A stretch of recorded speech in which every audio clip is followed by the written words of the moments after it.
Hello, everyone, and welcome to another episode of Humanitarian Horizons, Christina DiArcangelo Unveiled. Today, I'm here to talk to you about a follow-up, actually, from one of our other podcasts that I shot about 3 weeks ago or so, wherein I discussed the fact that one of the defendants in my mom's case was supposed to enter a guilty plea and did that.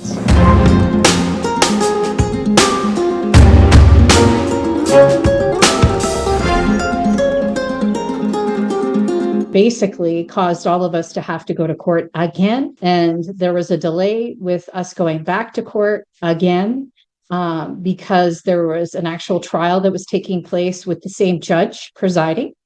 So we finally got to go back to court. And this time, with much to our surprise, the defendant, David Frame, finally entered in his guilty plea. I was quite surprised that he did so. Since, as I discussed in the last podcast, he had agreed to a guilty plea fall of last year, and it kept kind of dragging on and dragging on and dragging on. And then obviously we had an election and they replaced the judge that was sitting at the time. And now we have a new judge who's been presiding over both cases pursuant to my mom. So I wanted to share with you the feedback and talk a little bit about what happened. I, again, was surprised by behavior. And what I mean by behavior is the fact that I got an opportunity to speak.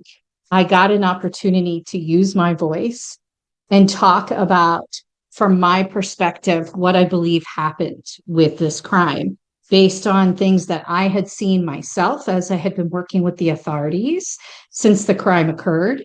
And just as a reminder, I was the one who made the call to 911, March 24th of 2022. Again, as a reminder, this happened shortly after my brother had passed away at age 43. He passed away January 9th of 2022.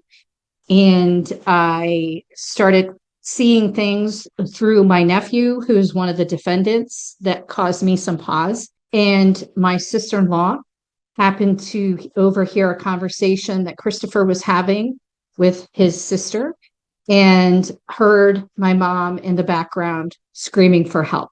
And my sister-in-law reached out to me, and that's when everything began. So that kind of gives you the background on what's happened.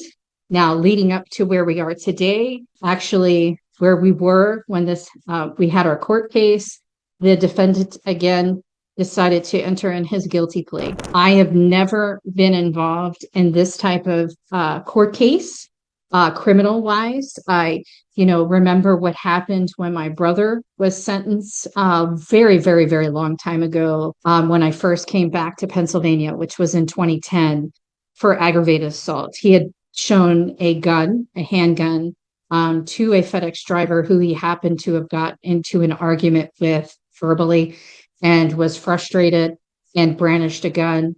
And it was on video, allegedly, from the parking lot of the convenience store that this all went down.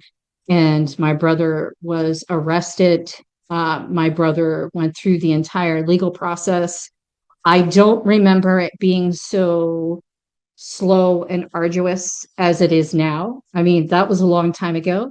I did write about this a little bit in my book, Rescuing Mom, and I actually keep a book right here in my office. If you haven't bought a copy already, please feel free to go on my website, ChristinaDiArcangelo.com, and you will find it there for purchase, the link. I want to go back to what happened. So as we were waiting for many other cases that were on the docket that day, finally our case was called. And this was the first time, actually, that I heard the assistant district attorney presenting the case. And so what I mean by that was the assistant district attorney actually went through what happened, how this all began, where we are. This, of course, was after the defendant and his attorney and the ADA were standing in front of the judge, and they advised the judge that there had been a plea that the Chester County ADA's office offered the defendant again, and the defendant agreed to say that he was guilty. And so after that happened, then the ADA had to present the case to the judge. Again, this was the first time that I was present in the court setting to actually hear these things. I know this crime backwards and forwards, as you know. You've seen all of my posts, I'm sure. You've seen podcasts that I've shot. You've heard me talk about elder abuse in multiple situations, especially relative to what happened to my mom. But it was tough. As I'm a loss for words, it was very tough to hear the assistant district attorney describe what happened the night of March 24th, 2022. She started off with saying that I called 911, that the Chester County 911 dispatcher had spoken to me. I advised that I had thought my mom may be potentially being held against her will and that she had been harmed. And then I asked for police officers to be sent to my mother's home to check and make sure that she was okay. And after that, it went on to basically put you in the scene that happened that night. So the ADA talked about how the officers showed up at my parents' house and how both defendants were very aggravated. They were annoyed that the police were there. They had no idea why the police were there. And one of them admitted that my mom had had some sort of health issue or whatever, but she was okay. And so the police had asked if they could see my mother, at which time, of course, the defendants agreed. They have no choice. It's not their house. It was my mother's house. Their names weren't on the deed. And so the officers had to walk around the back of my parents' house in the driveway and go to the side door, which is the kitchen. And the officers, walked down the steps. There was no railing. And the way my parents' house was, it was an older home, in the early 1900s or something like that. It was built. And it literally, the steps were like this. Okay. The reason why I'm bringing this up is because there was no railing. We used to have a railing. Obviously, it's a health and safety issue. Not having a railing, you could hurt yourself. You could fall down the steps. And it was a cement basement, like a true cement basement with cinder blocks, which I'm sure that you all have seen pursuant to the pictures that I've been sharing of the crime scene as of late. Anyway, basically, they went down the stairs and they saw my mom with her eyes closed, sitting on her bed that was being held up by buckets of drywall and paint. She was not very coherent. The officers were alarmed by this. They called an ambulance to come, and they have helped my mother get out of the basement, which basically meant she had to go up cement steps out the back of the basement because it was safer than going up the stairs and trying to get up the stairs without a railing, especially since they had then figured out 14 bottles of her pills because she had decided that she'd rather kill herself than to live in this manner any longer. So she went up the basement, back stairs, out these big, heavy metal doors that were opened for her, and into the ambulance. And this is when the nightmare began.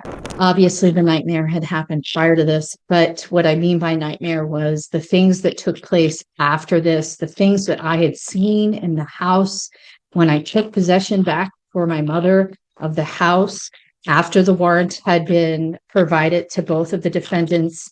Obviously, I mentioned in the book, and I've talked about it on podcasts, that the scene of the crime had been changed.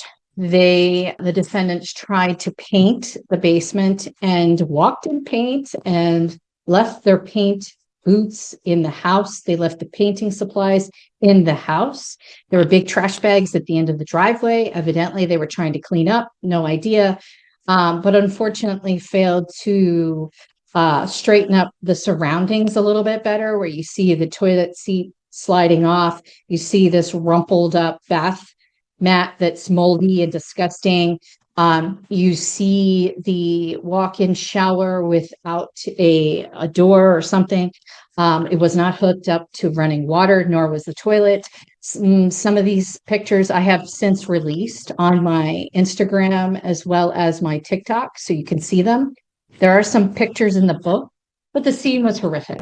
And the ADA wanted to take the judge through what had happened. What did they see, the officers, that night? And what was later discovered? It was so upsetting to hear the crime presented in that manner.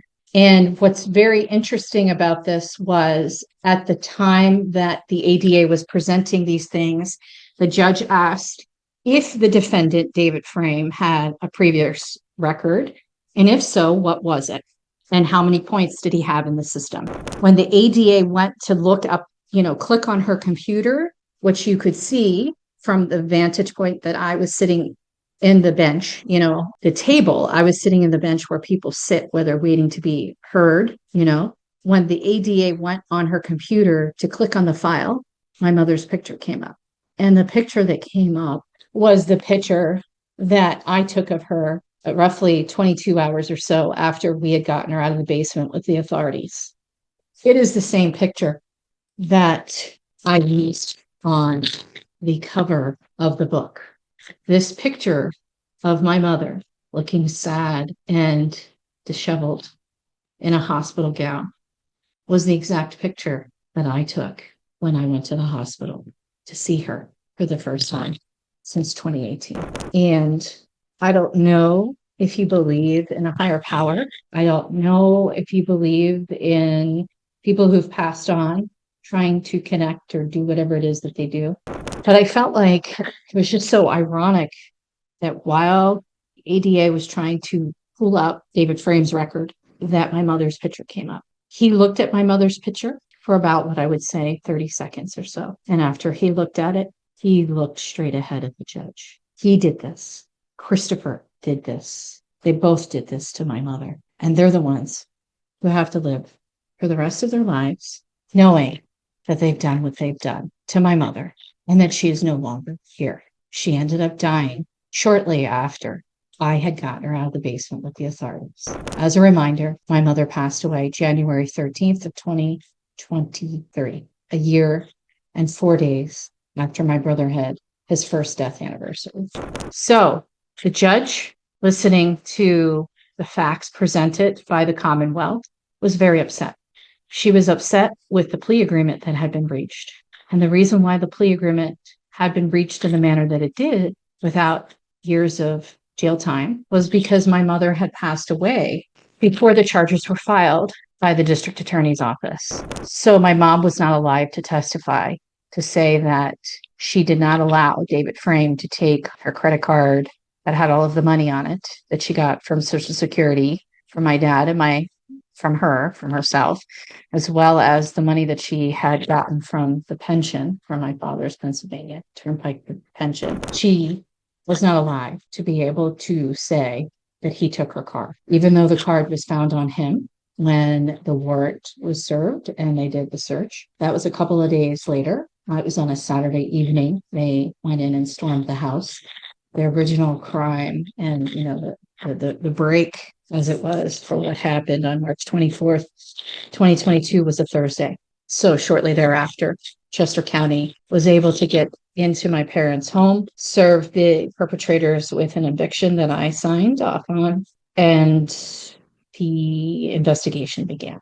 So after the judge had heard everything, the judge was upset.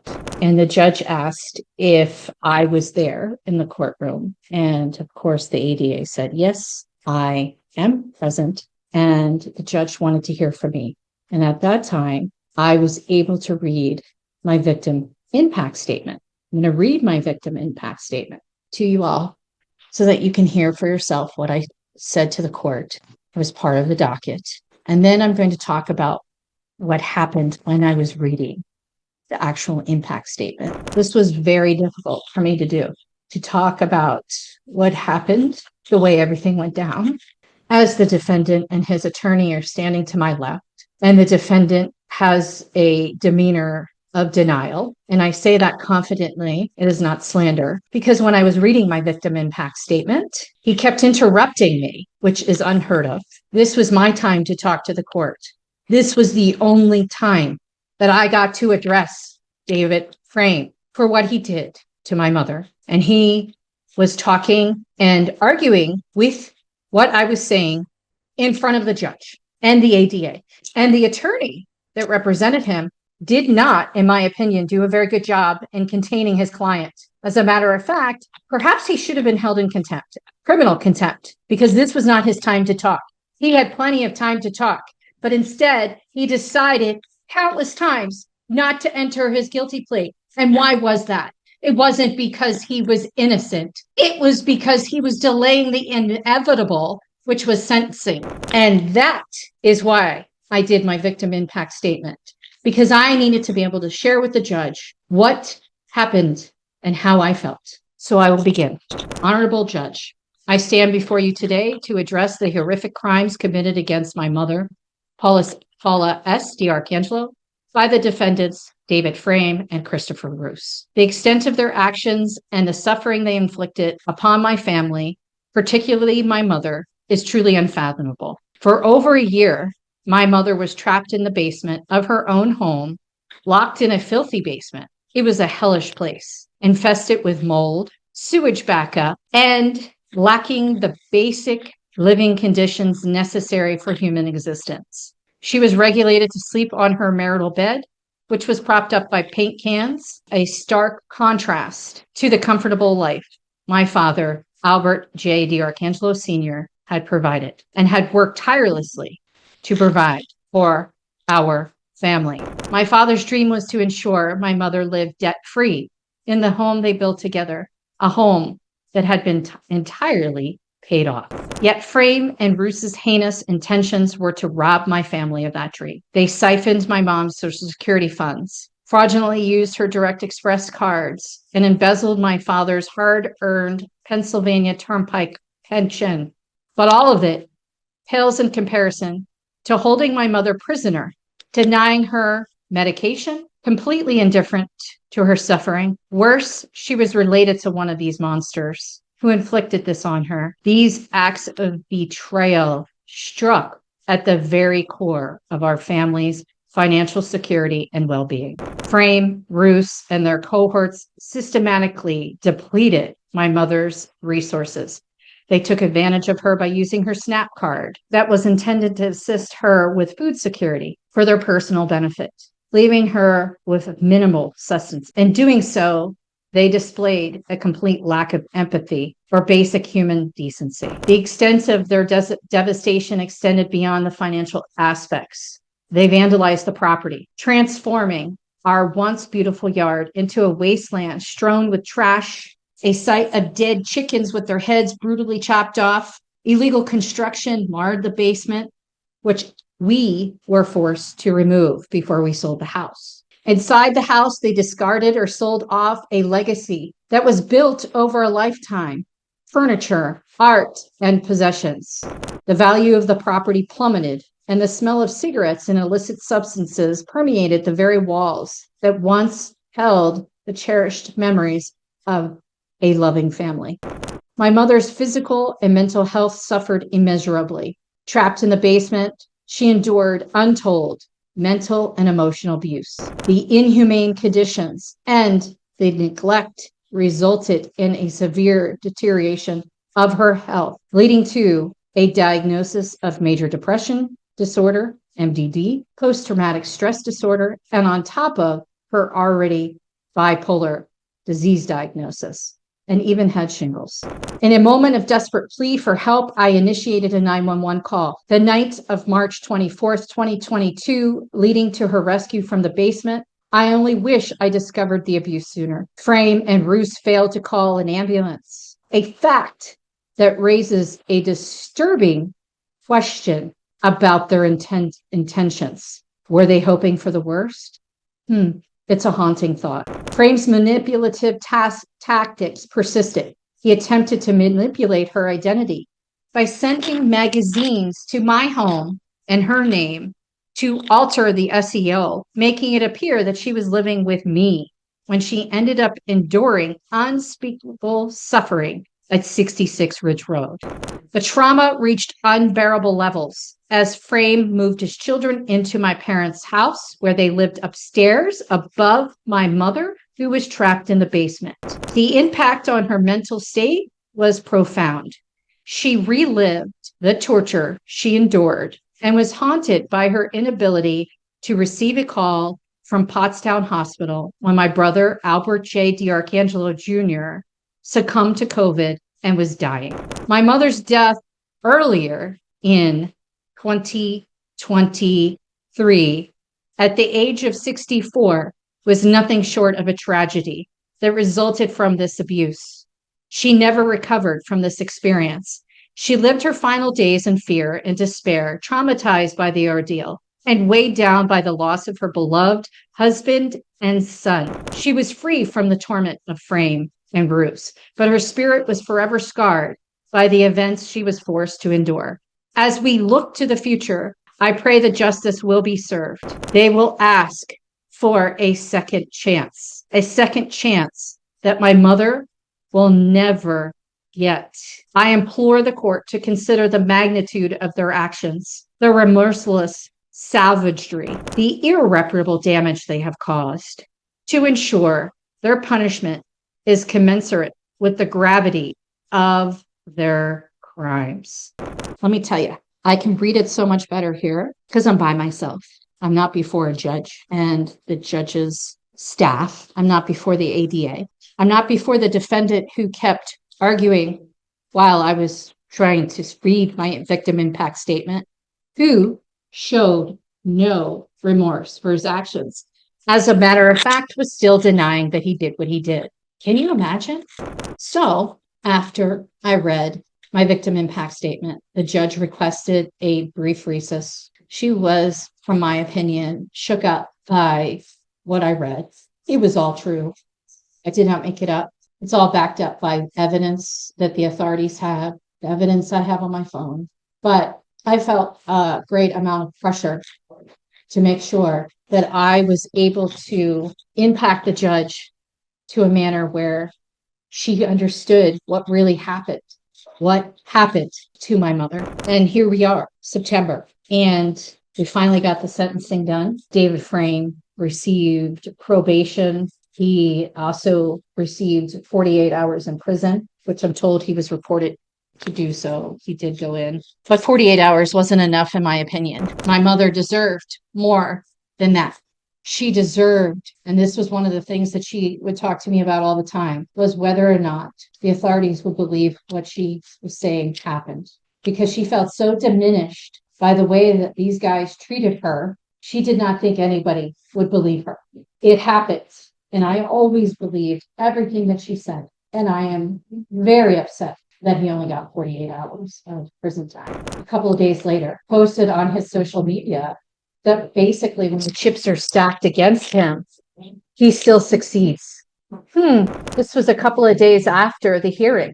The Philadelphia Inquirer did an article on the crime. August 26th was when they pushed it out, which was the same day as the hearing, the sentencing hearing. And then other local news reporters carried the story. So I don't know how you could possibly post on Thursday that you got away with something when you didn't.